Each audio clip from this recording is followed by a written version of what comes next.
Bon, je vous retrouve accompagnée de mon petit café décaféiné que je vous ai présenté lors de ma dernière vidéo. Et en parlant de ma dernière vidéo, vous l'avez pas mal apprécié.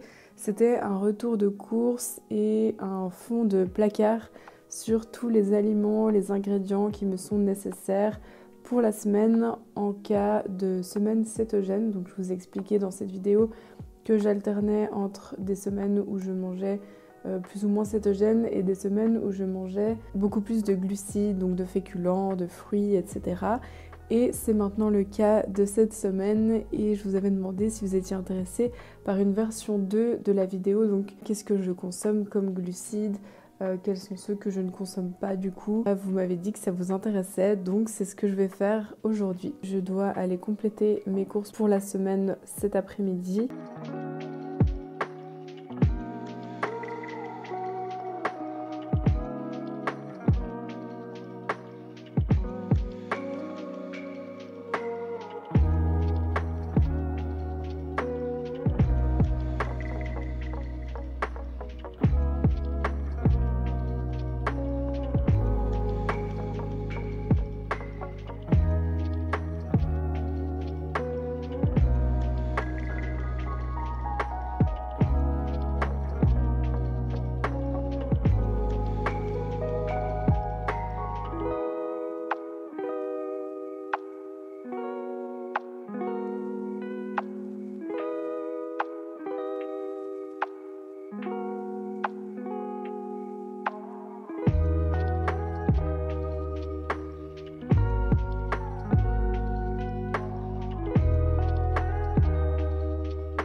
Je viens de finir de manger mon repas du midi qui était trop bon, vraiment cette salade, le mélange de saveurs c'est assez exceptionnel. En plus je crois que tout est vraiment de saison. Ça c'est un repas typique de feasting, c'est ce qu'on appelle le feasting en tout cas aux États-Unis.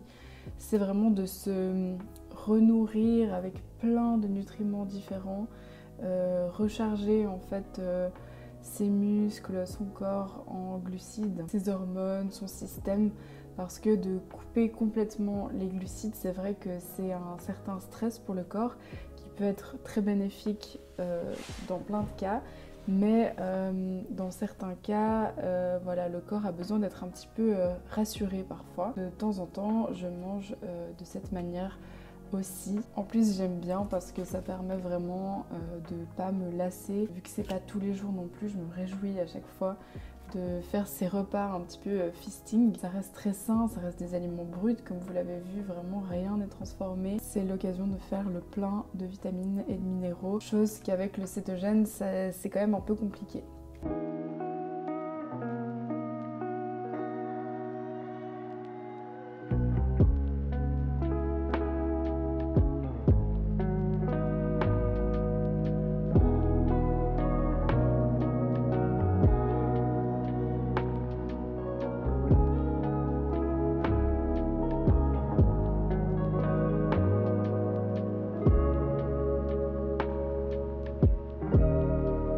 J'enregistre avec mon nouveau micro que j'ai reçu pour mon anniversaire ce week-end par mes merveilleuses copines. Je suis trop contente, j'espère que vous remarquerez le changement de qualité. Je vais le laisser en bas devant moi posé comme ça, j'espère que ça ira. Écoutez, on va faire un petit peu comme la dernière fois, je vais essayer de commencer par les protéines, ensuite vous montrer tout ce qui est légumes et je terminerai par tout ce qui est glucose, fruits, féculents, c'est certainement la partie qui vous intéresse le plus. J'ai essayé de changer, j'essaie vraiment de diversifier mon alimentation pour pouvoir diversifier ma flore intestinale. C'est toujours mieux de consommer un petit peu différemment chaque semaine pour apporter différentes vitamines et minéraux.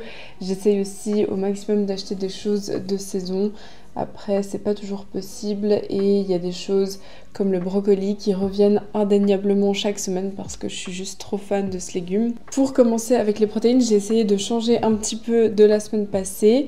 Le but, c'est pas de vous faire un copier-coller de la dernière fois, mais il y a certains trucs qui vont revenir, c'est sûr, comme par exemple les œufs. J'en ai racheté 16. Les œufs suisses d'élevage en plein air, c'est les meilleurs. S'il vous plaît, n'achetez jamais les œufs d'élevage au sol. Ce sont des œufs de très mauvaise qualité pour la santé. Voici la deuxième boîte.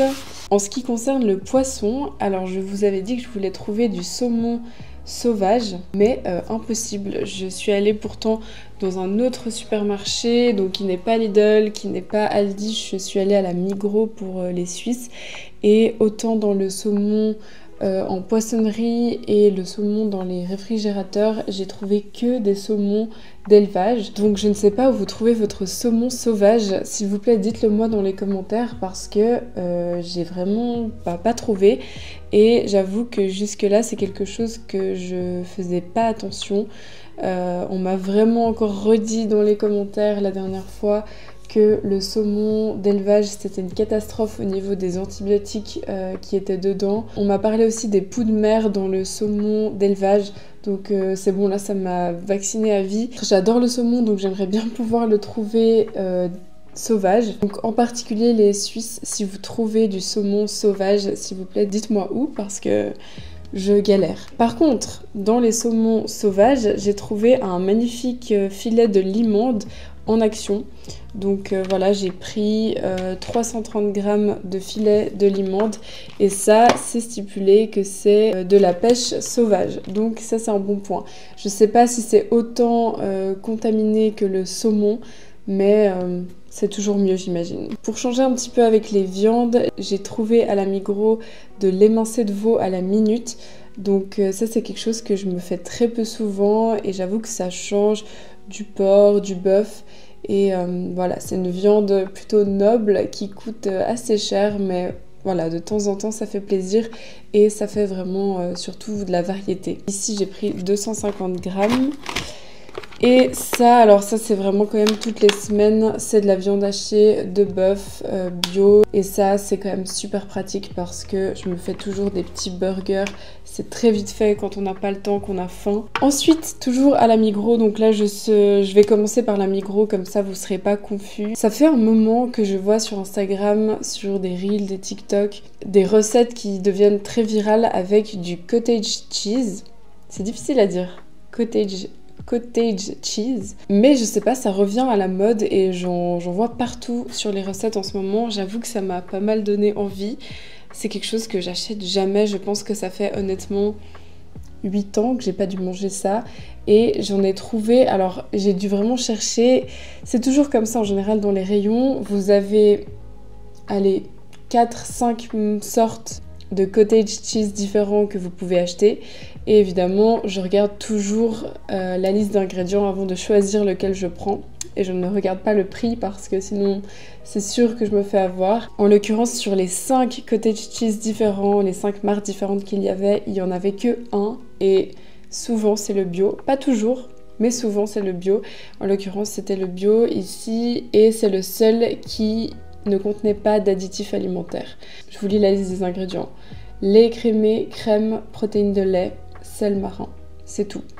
Alors que dans tous les autres, il y avait de la gomme agar-agar, il y avait des additifs, il y avait pour certains du sucre. Donc voilà, il faut vraiment faire attention quand on achète les choses, de vraiment toujours regarder cette liste d'ingrédients. Et personnellement, si les ingrédients ne sont pas bruts, je n'achète pas. Et comme c'est assez protéiné, ça peut compléter un repas si vous avez par exemple que 2 œufs, ce qui apporte que plus ou moins 12 grammes de protéines, ça peut voilà, compléter un repas. Il y a à peu près un peu plus de 10 grammes de protéines dans un petit yogourt de 200 grammes. Et voilà, vous savez que je n'abuse pas des produits laitiers, mais de temps en temps, c'est vraiment à petite dose, ça change et je me réjouis de tester ça. J'ai encore acheté du poulet, alors j'en ai acheté 2 comme ça hier soir chez Lidl de 330 grammes. C'est la même chose que ce que je vous ai montré la dernière fois. C'est des escalopes de poulet minute qui sont très rapides à faire, 5 minutes à la poêle, avec un petit peu de ghee, un petit peu de graisse de coco. J'en ai plus qu'un paquet parce que j'ai déjà fait du meal prep à midi et voici mes restes. Mais voilà, j'en ai déjà mangé bien 150 grammes aujourd'hui à midi. Et ce qu'il y a dessous, je vous en parle après. Donc voici un petit peu mes sources de protéines différentes pour la semaine. Bien entendu, il y a toujours ma poudre de protéines végétales qui me sert pour le matin, pour les petits déjeuners.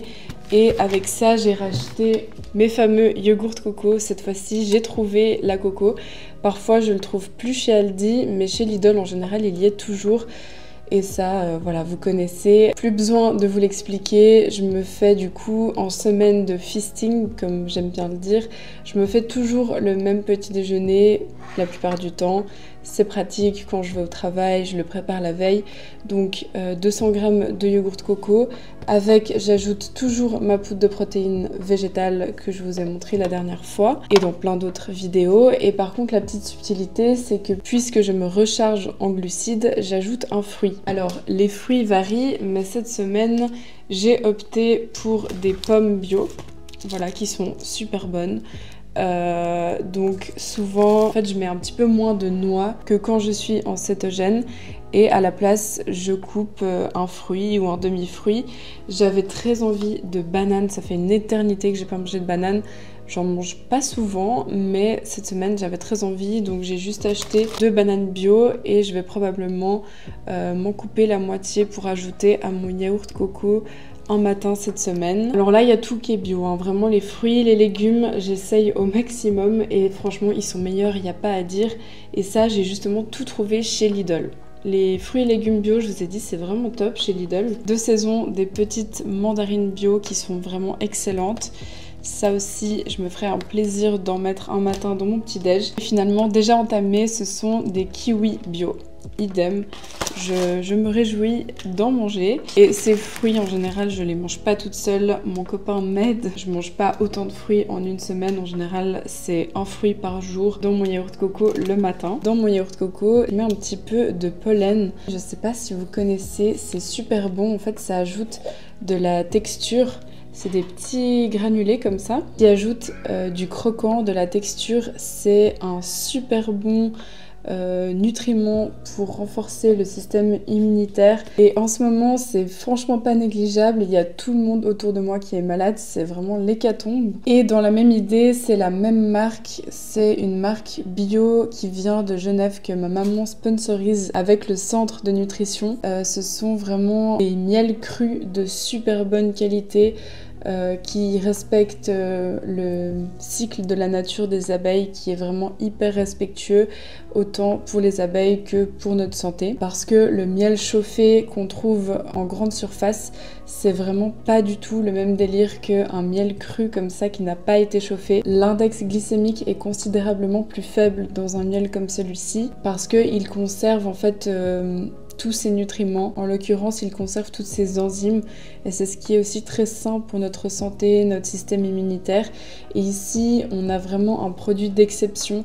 Je crois qu'elle ne l'a pas encore commercialisé. C'est quand on est allé rendre visite en fait aux abeilles qu'on sponsorise qu'elle nous a généreusement offert ce Royal Propomiel. En fait, il est composé de propolis, de pollen et de miel. Le truc, c'est incroyable. C'est vraiment peu sucré. C'est pas du tout écœurant. C'est... Je sais pas comment décrire, mais il y a une texture assez particulière. C'est un mélange entre une gelée et... Je sais pas comment vous dire. Mais ça, en semaine de feasting, je me régale. J'adore me faire des petites tartines avec du beurre et un petit peu de miel, c'est tellement bon. J'aime aussi en mettre dans ma sauce à salade, ça donne un... C'est ce que j'ai fait à midi d'ailleurs, j'en ai mis un petit peu. Ça donne un goût super bon et je profite de toutes les vertus santé que ça a. sans pour autant en manger des tonnes tout le temps. Ça, dans mes semaines cétogènes, en général, je n'en consomme pas. Bah écoutez, puisqu'on est dans le glucose, on va continuer. Quelles sont un petit peu mes sources de féculents que je consomme en semaine feasting? La principale, celle qui revient le plus souvent, c'est vraiment la patate douce. Alors, vous m'excuserez, elle est déjà cuisinée. Ça fait partie de mon meal prep d'aujourd'hui midi.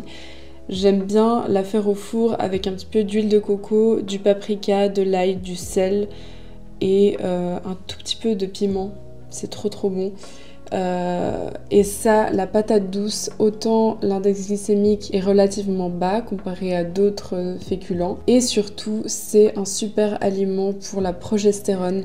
Donc, mesdames, pour nourrir et honorer votre progestérone, et Dieu sait ce que la plupart en manquent vraiment, c'est vraiment top de faire des recharges en patate douce de temps en temps. Vraiment super aliment santé, la patate douce, et c'est super bon, c'est réconfortant, il y a un petit goût naturellement sucré. Il m'arrive aussi d'acheter des patates normales qui sont très bonnes aussi bonnes pour la progestérone. Après, j'avoue que je préfère les patates douces et je sais qu'elles sont encore meilleures pour vos hormones. Mais ça m'arrive de varier avec des patates normales et aussi des patates japonaises. Je suis plus sûre, je vous mettrai peut-être une photo à l'écran. C'est des pommes de terre qui sont un peu violet-bleu. Alors, à ma grande déception, j'en ai goûté pour la première fois il y a 2 semaines et j'étais sûre qu'il y aurait un nouveau goût, en fait, comme la patate douce qui ne goûte pas du tout comme la patate classique. Et ma grande déception, c'est exactement le même goût qu'une patate normale. Donc en tout cas les patates bleues. Donc voilà, c'est juste plus beau, plus fancy dans l'assiette. Et pour les yeux, ça change. Mais honnêtement, le goût ne change rien du tout. Donc je sais pas si en matière de nutriments, c'est différent, peut-être. En tout cas, vu que c'est une autre sorte, j'imagine que oui. Donc c'est toujours bien de varier. Mais j'avoue que j'étais un petit peu déçue quand même. Pour les féculents, si vous voulez, je reste toujours dans cet état d'esprit de me demander si c'est quelque chose qu'on retrouve sous la même forme dans la nature. Donc autant vous dire que les pâtes, non. Les pâtes ne poussent pas sous cette forme dans la terre ou sur des arbres. C'est quelque chose qui a été processé, industrialisé, transformé par l'homme. Et si vous voulez, plus vous transformez quelque chose, plus l'index glycémique est élevé. Et moins il est intéressant pour nous. Donc tout ce qui est pain, pâtes, féculents déjà transformés, farine, alors j'entends les farines blanches, je vous avais montré pour ma semaine cétogène la farine de coco, la farine de lupin, la farine d'amande qui ne pose pas du tout de problème au niveau index glycémique. Donc voilà, j'utilise plutôt ce genre de farine si j'en ai besoin. Mais voilà, pour mes féculents, vraiment, je reste le plus possible à l'état brut. Donc pour continuer, j'aime bien aussi me faire des pois chiches. Ceux-ci sont les pois chiches bruns au goût de noisette. Il me semble vous en avoir déjà parlé une fois. Là, à nouveau, je vérifie dans la canette qu'ils n'ajoutent pas du sucre, des émulsifiants, des additifs alimentaires. Ici, on a juste les pois chiches, l'eau et le sel. Et évidemment, je les rince, je les égoutte. Et ça, à ajouter dans vos salades, c'est vraiment la petite touche de sucre, en fait, pour venir rassurer vos hormones, votre corps et apporter vraiment un bon petit goût réconfortant. C'est pratique parce que vous n'avez pas besoin d'anticiper à l'avance, de les faire tremper, de les cuire, etc. Ils sont déjà quasiment prêts à l'emploi, donc ça c'est très pratique. Ça pour nourrir le microbiote, c'est vraiment top. Ça vous apporte beaucoup de diversité, ça vous apporte aussi un petit peu de protéines et des fibres, donc ça reste très intéressant. Pour revenir sur mon meal prep de midi, ce que j'ai en dessous de mon poulet, c'est de la courge, en l'occurrence c'est du potimarron.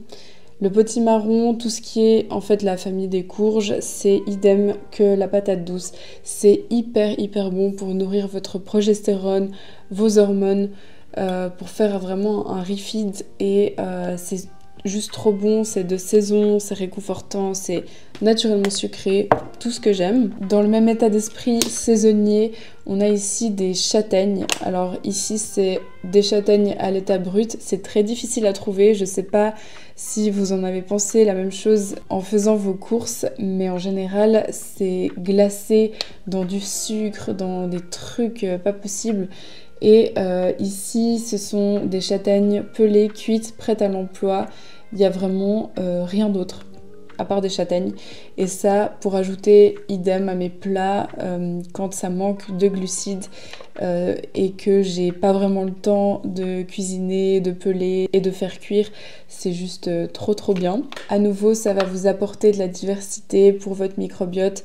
Donc n'hésitez pas à vous faire plaisir avec des petites châtaignes, surtout en ce moment. Finalement, j'ai encore en stock quelques féculents dans mon armoire. Ça, c'est pas des choses que j'ai rachetées cette semaine, mais c'est en général ce qu'il y a pour mes semaines de refeed, et c'est des choses que je partage aussi avec mon copain. Ici, on a un mélange de blé, d'orge, d'épeautre, de riz et d'avoine. Et ça, c'est trop bon. Je me suis fait ça en salade. Vous voyez, il y a une petite inspiration salade là derrière. D'ailleurs, ça, il faut que j'essaye, mais en salade avec du thon et des petits pois, ça doit être vraiment très bon. Vous savez, moi, autant parfois j'aime des choses simples, mais j'avoue qu'au plus il y a de mélange de saveurs, de textures, de croustillant, de croquant, plus j'aime. Et là, d'avoir vu un mélange avec autant de céréales, donc le blé, l'orge, l'épeautre, le riz, l'avoine, ce sont des choses que je ne mange pas vraiment séparément. Je suis pas du genre à raffoler d'un bol de riz. Franchement, pas tellement. Je trouve ça très intéressant, d'autant plus qu'il y a un mélange de 5 graines différentes, donc ça vous apporte d'un seul coup encore plus de diversité alimentaire, et je trouve ça vraiment chouette. Et aussi au niveau de l'index glycémique, c'est plus intéressant. Il y a un peu plus de fibres, un peu plus de protéines et un petit peu moins de glucides que si vous achetez juste du riz blanc. Voilà, et ça reste quand même à l'état brut. C'est pas quelque chose qui a été transformé comme des pâtes. Mais en parlant de pâtes et de produits transformés, je ne suis pas 100% irréprochable non plus. Après, c'est pas la même chose que des pâtes blanches, on est d'accord. On est sur des pâtes de lentilles rouges, de lentilles corail en fait. Donc là, c'est effectivement des lentilles corail qui ont été transformées. Néanmoins, l'index glycémique n'est pas si élevé que ça. Pour vous dire, il est pareil que celui-ci. Et parce que ça contient beaucoup de fibres, beaucoup de protéines. Et si on regarde la liste des ingrédients, on a quand même juste de la farine de lentilles corail. Voilà, forcément que l'index glycémique est plus élevé que si vous mangez des lentilles corail à l'état brut, parce que ça a été transformé en farine et sous forme de pâte. Mais j'avoue que quand on n'a pas le temps et qu'on a très envie de pâtes, moi c'est les pâtes qui me font plaisir et que je trouve nutritivement très intéressantes au vu de la composition. On arrive gentiment au bout. J'ai ici du quinoa, c'est du quinoa tout simple, blanc. Une céréale très intéressante parce qu'elle a un index glycémique relativement bas. Je pense que c'est un des plus bas que vous puissiez faire. Très intéressant parce qu'il est assez protéiné. Après, comme je vous dis, hein, ne pensez pas que vous pouvez remplacer vos protéines avec des lentilles ou du quinoa. Certes, ça contient un petit peu de protéines, mais ça ne contient pas tous les acides aminés essentiels que votre corps a besoin, qui doivent impérativement vous venir de votre alimentation, parce qu'il ne sait pas les fabriquer. En plus de ça, c'est considérablement moins protéiné que de la viande, du poisson ou des œufs. Et dans les œufs, la viande, le poisson, on a beaucoup plus d'acides aminés essentiels justement. Surtout la viande et les œufs. Le poisson un petit peu moins.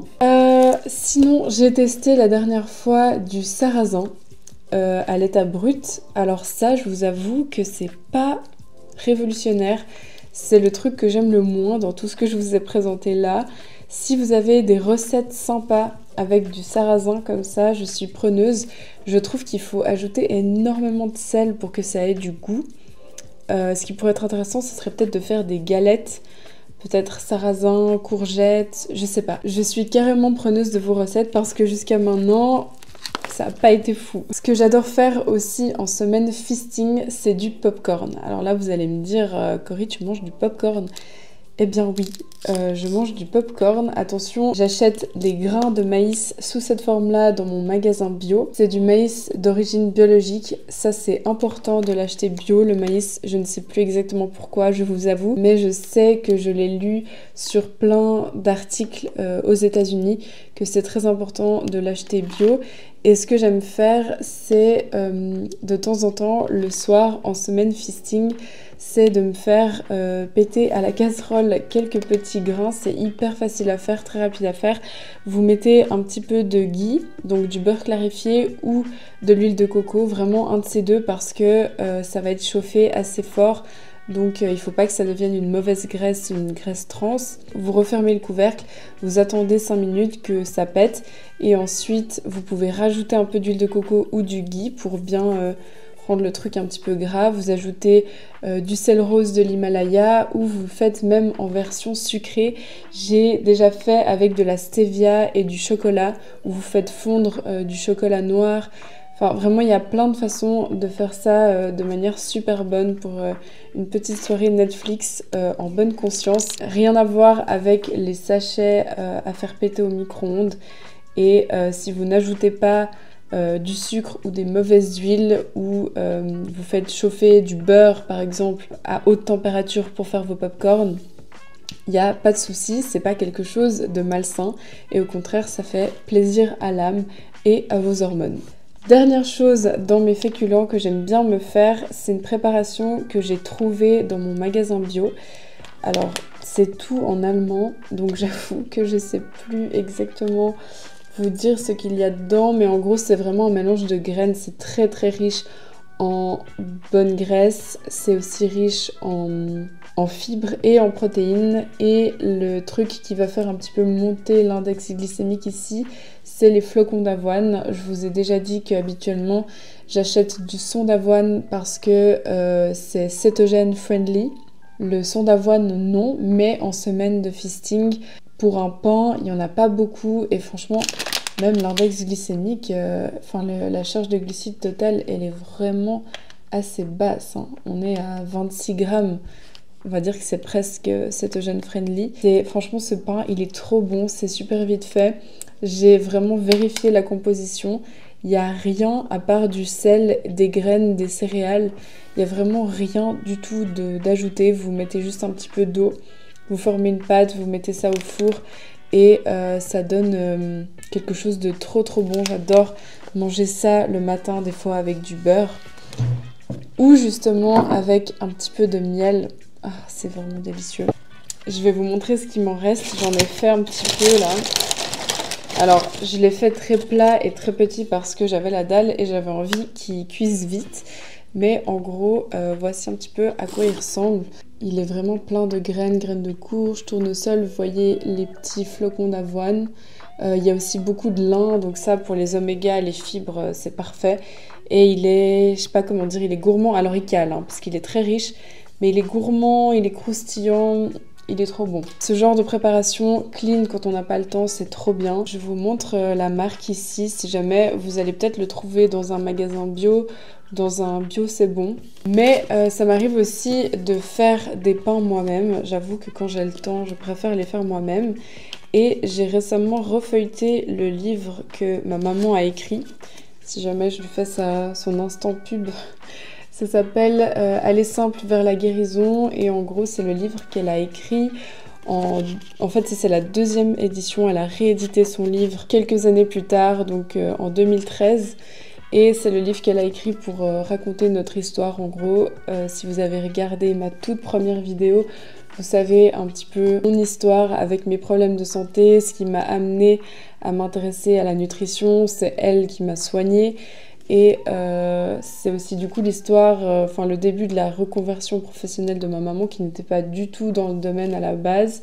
Et voilà, c'est un peu l'histoire de notre famille, de nos galères et de comment elle a réussi à soigner ses enfants après 6 ans de maladie chronique. Elle explique justement toutes ses découvertes, tout ce qu'elle a compris.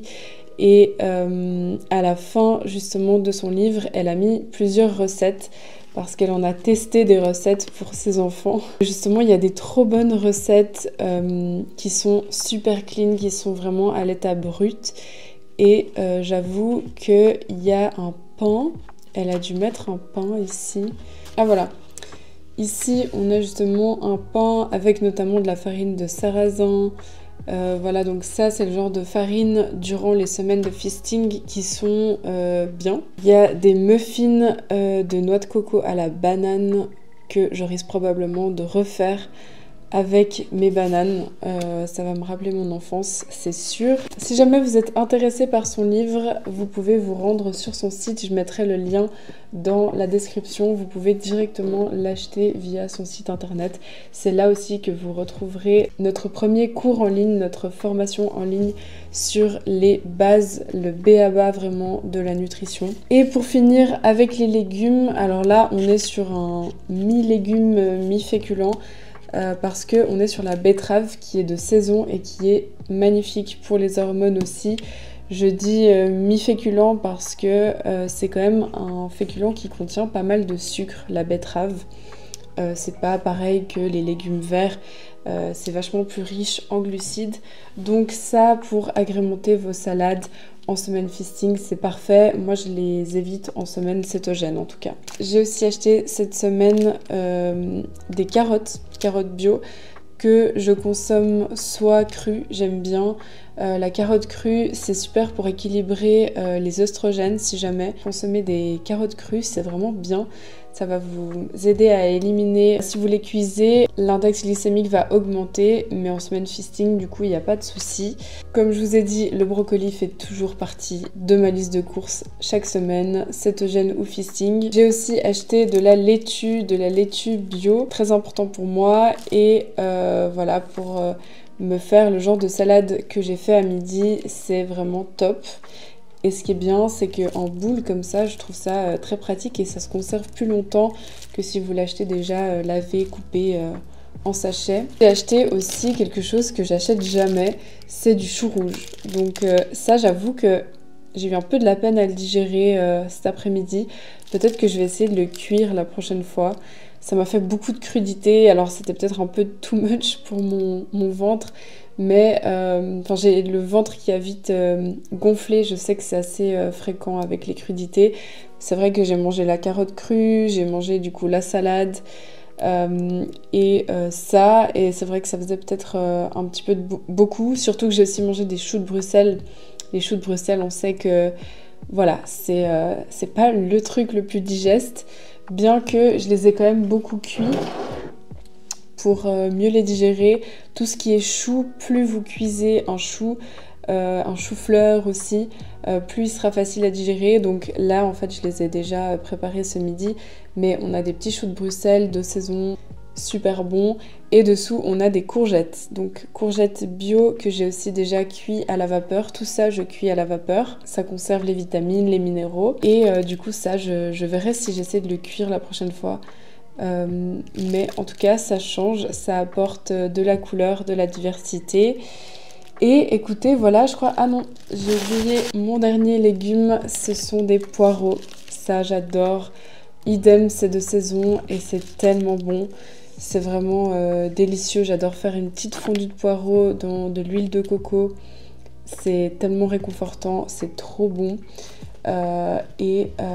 Comme ça, on est pas mal. Écoutez, pour la semaine, je vais me dépêcher d'aller remettre ça au frigo parce que ça fait bien trop longtemps que c'est à l'extérieur.